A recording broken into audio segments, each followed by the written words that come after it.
ଯାଉଛୁ ମନ୍ଦିରକୁ ଖାଇବାକୁ। ଆଜି ହୋଟେଲରେ ଖିଆ ହେବନି, ଆଜି ମନ୍ଦିରରେ ଖିଆ ହେବ। ଚାଲନ୍ତୁ ମନ୍ଦିରରେ କ'ଣ ଖାଇକି ଆସିବା।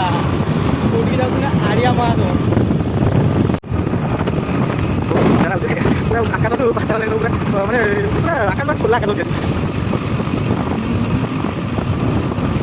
ବହୁତ ଭଲ ମାନେ ପୁରା କ୍ଲିୟର ଆକାଶ ଅଛି, ସେଥିପାଇଁ ଦେଖାଯାଉଛି।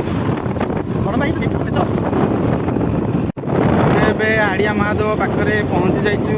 ଏବେ ମନ୍ଦିର ଭିତରକୁ ଯିବୁ, ଦେଖିବୁ ସେଠି କ'ଣ କ'ଣ ମିଳୁଛି ଖାଇବା ପାଇଁ। ଆଜି ଆମେ ମନ୍ଦିରରେ ଭୋଜନ କରିବୁ।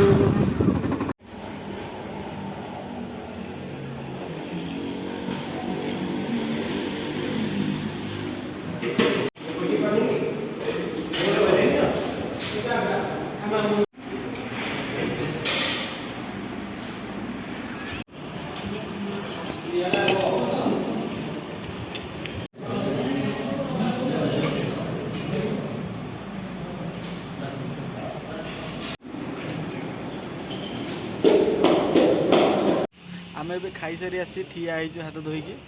ଆମେ ଏବେ ଯିବୁ ବାହାରିକି। କୁଆଡ଼େ ଯିବା? ଷ୍ଟୁଡ଼ିଓକୁ ପଳେଇବୁ ଆମେ। ତ ଭିଡ଼ିଓଟି ଯଦି ଭଲ ଲାଗିଥିବ ଲାଇକ୍ ସେୟାର ନିଶ୍ଚିନ୍ତ କରିବେ, ସବସ୍କ୍ରାଇବ୍ ବି କରିବେ।